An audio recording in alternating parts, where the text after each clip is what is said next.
Ich würde sagen, wir nehmen das kürzere Video, auf das habe ich gerade Bock. Das ist von Chilling Scares. Das ist Conspiracy Theories, also Verschwörungstheorien, die tatsächlich wahr gewesen sind. Das klingt interessant.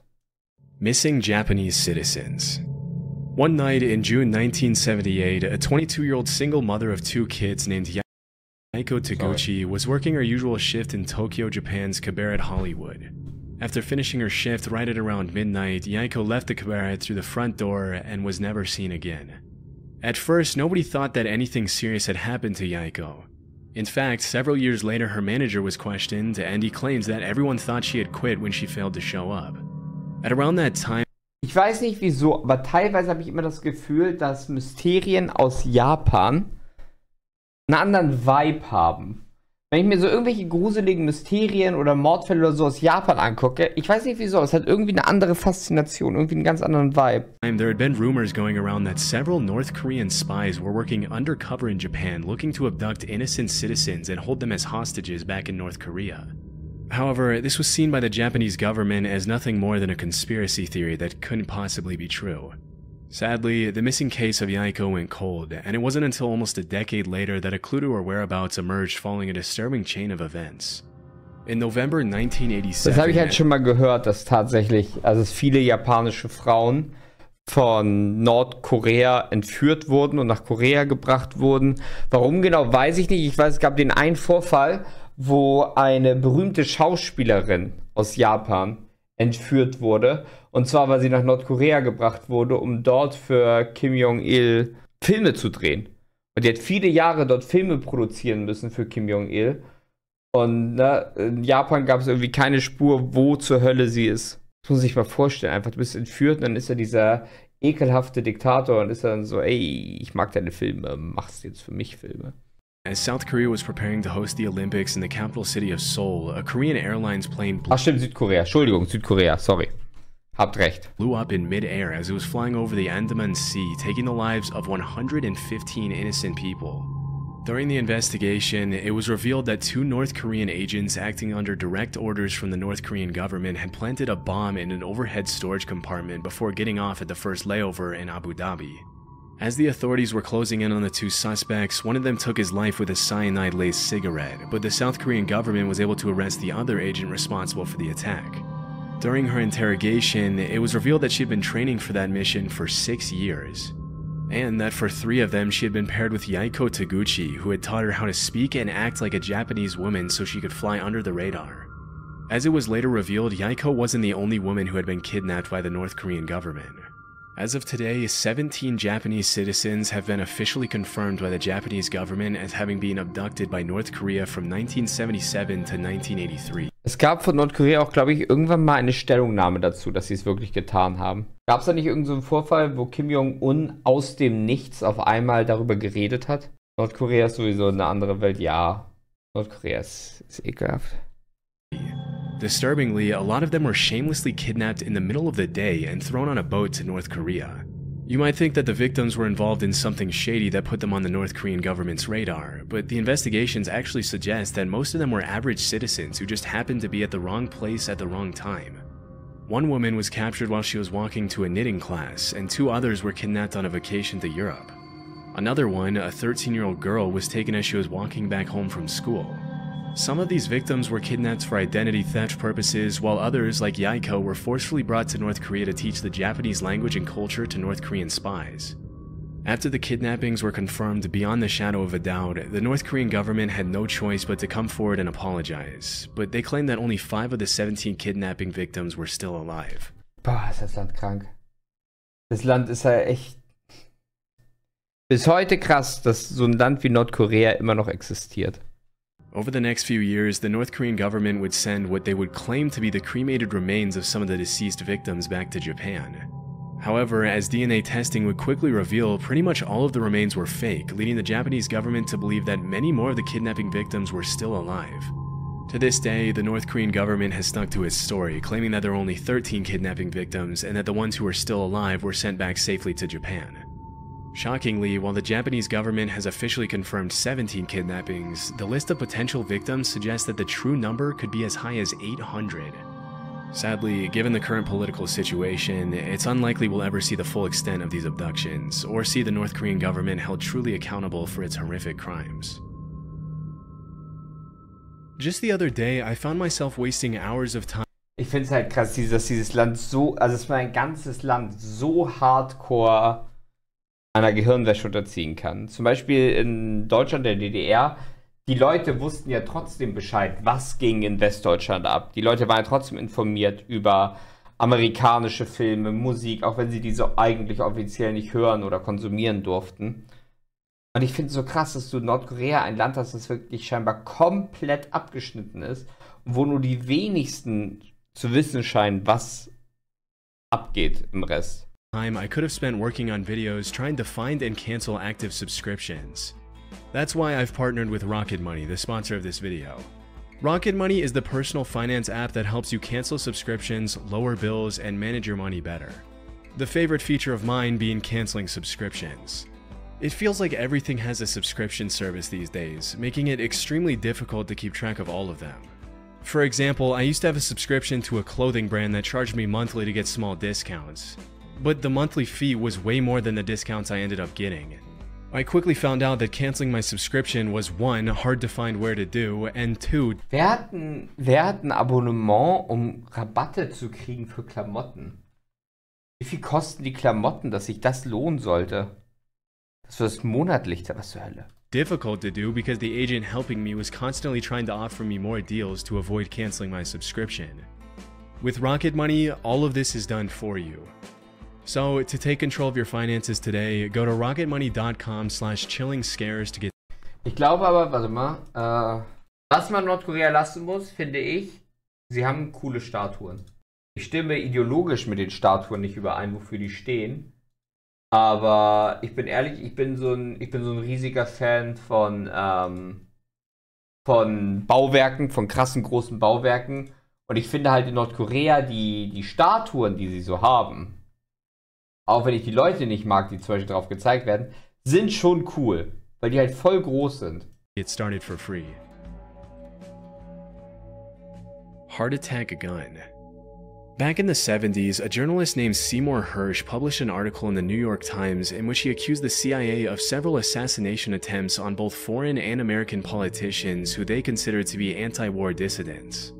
Due to these allegations, the US Senate put the CIA under investigation for alleged covert action abuses, which resulted in the release of 14 reports on major abuses committed by the CIA, FBI.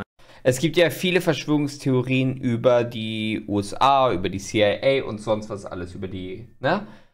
Und ich muss sagen, Verschwörungstheorien über geheime Operationen der CIA finde ich häufig tatsächlich glaubhaft. Und zwar, weil die CIA in der Vergangenheit jeden Scheiß getestet haben. Die haben echte Experimente gemacht, um zu versuchen, einen Geist zu beschwören. Die haben versucht, Telepathie zu schaffen. Die haben versucht, Zeitreisen zu finden und so. Die haben gefühlt jeden Scheiß gemacht. Alles, was absolut abgefuckt und weird klingt, hat die CIA sich angeguckt und war so, nee, doch, das können wir mal ausprobieren. Deswegen, wenn so irgendwas kommt, was die CIA angeblich versucht oder gemacht hat, na, dann das kann man manchmal glauben. And NSA. The majority of the reports included accusations of crimes such as opening and resealing US citizens' private mail for several years and illegally surveilling Black Power activists. Although these claims are obviously pretty serious, they paled in comparison to one particular accusation, or conspiracy theory, which alleged that the CIA had developed a pistol that could fire a poison dart over 300 feet, take a person's life, and leave absolutely no trace as to the cause of death. As it was later revealed, this theory turned out to be true, and the development of the poison dart gun was just one part of the program called MK Naomi, through which the CIA had sought to develop weapons for biological warfare. In 1975, William Colby, the CIA director at the time, had to testify in front of the committee that was investigating the agency. During questioning, he claimed that the CIA had developed a host of biological weapons as part of a plan to eliminate German leaders during World War II, but that their research had continued until well after the war. He also mentioned that the poison dart gun was almost completely silent on account of the battery that was housed inside the handle, and that it had been specifically designed for the target to feel nothing more than a mosquito bite when the dart struck. Interestingly, the agency had used a specific shellfish toxin to make it impossible for anyone to know what the cause of death was, leading forensic pathologists to believe that the victim had suffered an inexplicable heart attack. It wouldn't help pathologists that the Auch krank, wenn du dir so vorstellst, dass ein Land so eine Waffe nutzen könnte, so eine, die einen Herzinfarkt erzeugt. Und du würdest nie herausfinden können, wer dafür verantwortlich ist, wie es sein kann, dass die Person einen Herzinfarkt gekriegt hat. Wenn so eine Waffe nicht an die Öffentlichkeit gelangt wäre, so viele Leute hätten ausgeschaltet sein können dadurch, ohne dass irgendjemand auch nur ansatzweise etwas davon mitkriegen kann. dart was designed to melt inside the body so that it only left a small red mark where it entered the victim. When asked if the heart attack gun, as it was nicknamed, was ever used on anyone, the director alleged that it had only been used for experiments and that there were no records of actual use. As part of the investigation, the CIA had to hand over the gun to the committee, and there are some pretty wild pictures of the committee members analyzing the gun as William Colby answers their questions about it. Normally, you'd expect to see something like the heart attack gun in a spy movie, and it's pretty wild to think that if they hadn't put it under investigation, they would have probably gotten away with using it for who knows what purposes. It's also pretty crazy to think that if that's the kind of stuff they were developing back in the 70s, imagine the kind of technology they have their hands on now. Disturbingly, the hearing was the only time the heart attack gun was ever shown publicly, and to this day it remains unclear what happened to it after the investigation. Könnte halt immer noch existieren, ne? Wer sagt, dass so eine Waffe nicht weiter... Ich will jetzt hier keine Verschwörungstheorien unterstützen oder weiter droppen, aber wer sagt, dass man das Ganze nicht hat weiterentwickelt? Dass es immer noch gibt. Rogue waves. Sailors often get a reputation for making up stuff they claim to have seen during their time out at sea, and because there's no one there to refute their claims, they sometimes get away with some pretty tall tales. For centuries, sailors all around the world had talked about seeing monster waves on the open sea that would allegedly reach over 100 feet in height. In 1826, a French captain claimed that he had seen a 108-foot tall wave in the Indian Ocean. Even though he had 3 sailors with him who backed up his claims, when he came back to the mainland, he was publicly ridiculed by the scientific community, as it was widely believed that it was impossible for a wave to be higher than 30 feet tall. For a long while after that, dozens of people continued to claim sightings of these monstrous waves in the middle of the ocean. Sowas würde mir Hammerangst machen, ne? Sowas würde mir so krass Angst machen.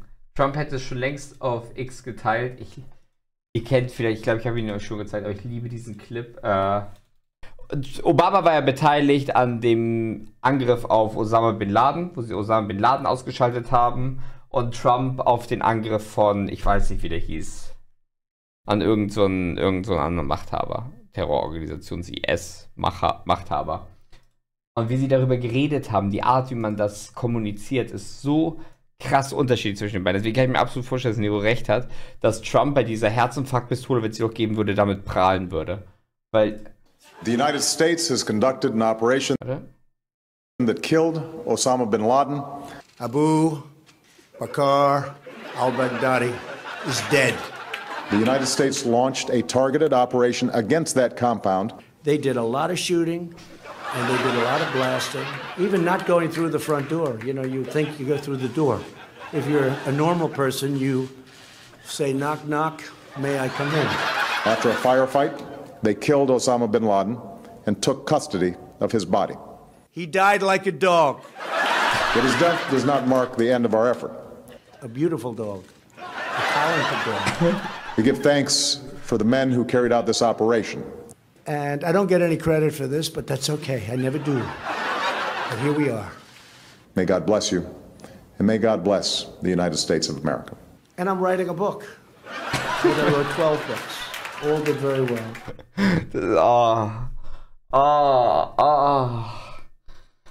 So dieser unfassbar krasse Unterschied. And they didn't even go through the front door. Normalerweise willst du erwarten, dass jemand hingeht und so klopf, klopf. Was ist das für eine Rede?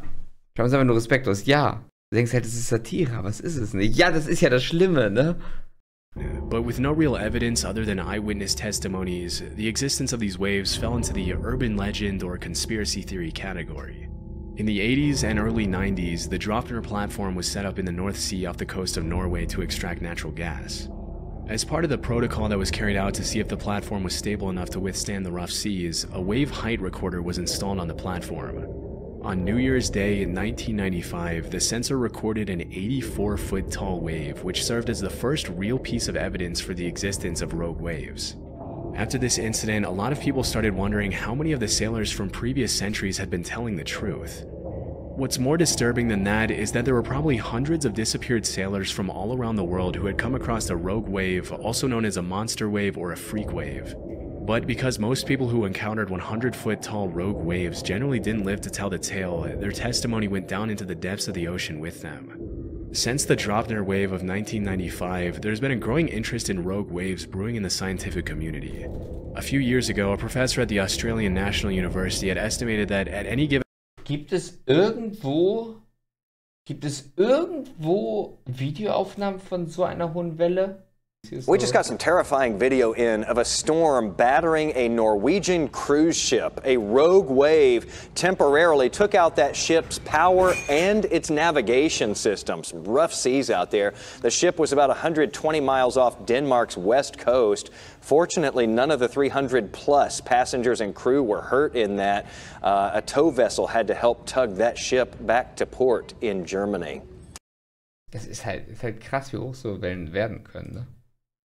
Given moment, there are 10 rogue waves active in the world's oceans. As of today, a rogue wave is usually defined as a wave that is twice as large as the largest waves that come up in a particular area. And while the root cause of rogue waves continues to be investigated, it's generally accepted that these monster waves appear when two wave crests join together at the exact right time, resulting in a massive wave that can sink even the largest ships and oil rigs. Interestingly, it's also Viele Leute haben immer diese Vorstellung von Tsunamis, dass Tsunamis so riesige Wellen sind, die einfach Land treffen. Und dann auf einmal so das ganze Land unter Wasser setzen und so eine riesige Welle einfach rüberbricht. Aber ein Tsunami sieht ja völlig anders aus, wenn man den Tsunami in Japan sich anguckt. Wenn du guckst, ne? Du hast halt diese Welle, die kommt, sieht jetzt ja nicht unendlich hoch aus, ne? Und das ist halt einfach nur eine Wassermasse oder viele Wassermassen, die auf einmal an Land anspülen. Und das halt alles unter Wasser setzen. Aber höhentechnisch ist das verhältnismäßig niedrig noch gefühlt. been discovered that rogue waves can take place in large lakes. In 1975, a freighter named the SS Edmund Fitzgerald sank in Lake Superior under some pretty mysterious circumstances, with a lot of people in the scientific community coming up with all kinds of hypotheses to explain the incident. It wasn't until several years later that the scientists started theorizing that the vessel could have fallen prey to a set of 3 consecutive killer rogue waves. A phenomenon referred to as the Three Sisters, in which the first wave destabilizes the ship, the second wave hits the ship's deck before it can stabilize again, and the third wave overloads the ship with more water than it can take on. If this were true, it could also provide an explanation for the mysterious sinking of other large ships in oceans around the world over the past few centuries, but this might be a bit more difficult to prove. Poisonous alcohol. In January 1920, the 18th Amendment to the US Constitution was successfully ratified, triggering a 13-year period known as Prohibition, during which the production, sale, and transportation Die Prohibition war auch echt dumm. Der Verbot von Alkohol im Verkauf, der einfach nur dafür gesorgt hat, dass alles schlimmer wurde. of alcohol was made illegal. During this period, the government enforced some pretty strict measures to prevent bootlegging of alcohol, which made the alcohol black market flourish like crazy. It was pretty much a playground for the mafia, in which the government would raid one bar and another one would crop up in just a few days' time. While all of this was happening, there were some pretty messed up rumors floating around that the US government was taking extreme measures to make sure people weren't consuming alcohol. These included allegations that the government was intentionally poisoning alcohol to make people who consumed it sick. For a while, this remained something of a conspiracy theory, but things took a turn pretty quickly on New Year's Day 1927 when 41 people died from alcohol poisoning at New York's Bellevue Hospital. Disturbingly, the autopsies revealed that a lot of the victims had been drinking industrial methanol, otherwise known as wood alcohol, which can be fatal even at low doses. It turns out that the government had forced companies to denature industrial alcohol to make it undrinkable since 1906, which was far before Prohibition.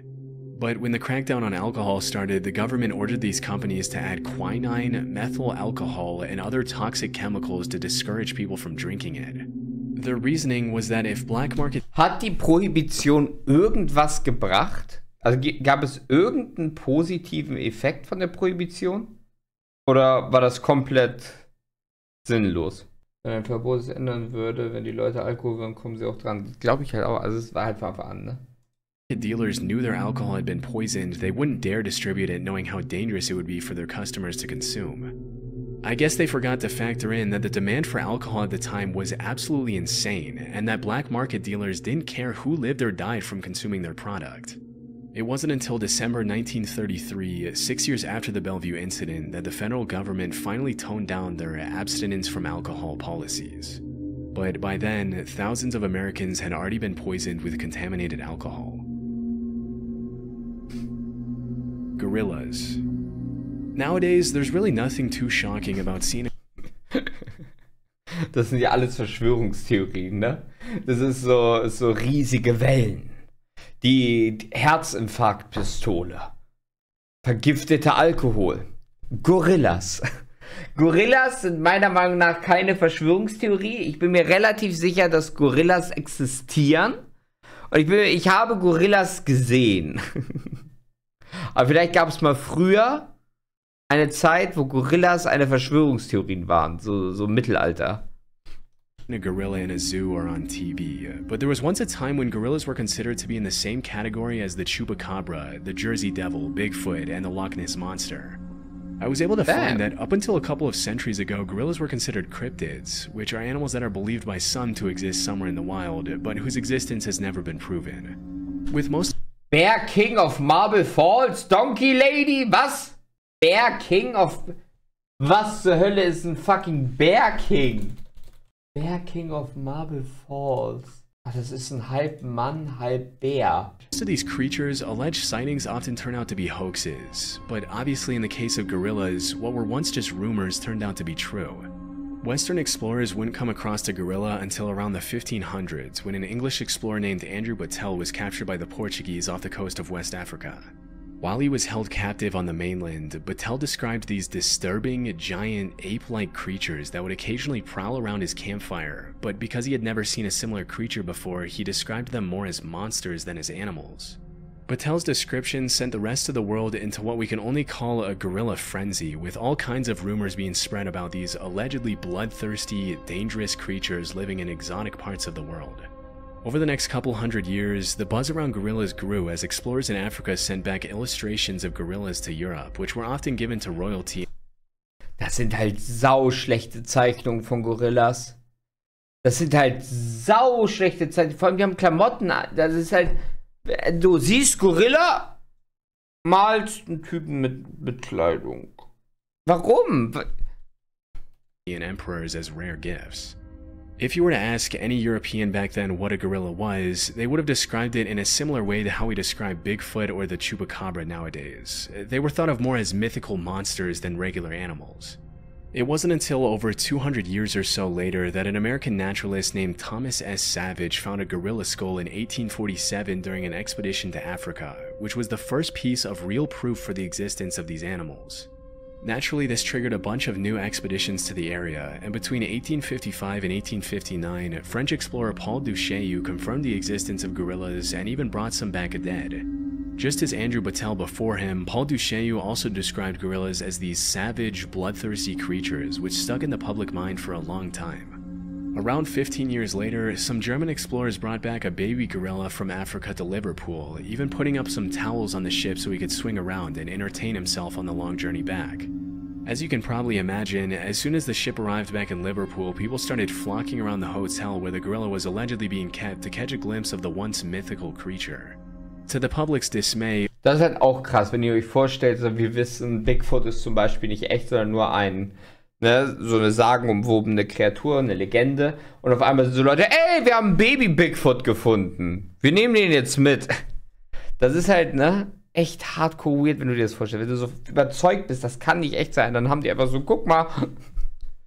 Pongo the gorilla wasn't the massive, violent monster they had thought, but rather a cute little 2-year-old gorilla who loved to play with dogs. A few years later, in 1902, a German explorer named Robert von Beringe killed... Ja, der sieht doch aus wie ein Deutscher. Wie deutsch willst du aussehen? Und dann sieht er so aus. 2 mountain gorillas, which were huge in comparison to the baby gorilla that the previous German explorers had brought back. And that was really the first time the public was able to understand what a full-sized adult gorilla looked like. It's pretty crazy to think that at some point these animals that we now see as normal were once seen as legendary monsters.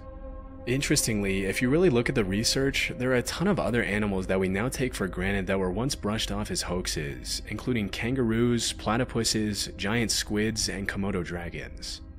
With so many of these myths turning out to be true, it really makes you wonder how many animals are out there that we have no idea even Komodo-Varan exist. ist doch echt cool. Das war ein cooles Video.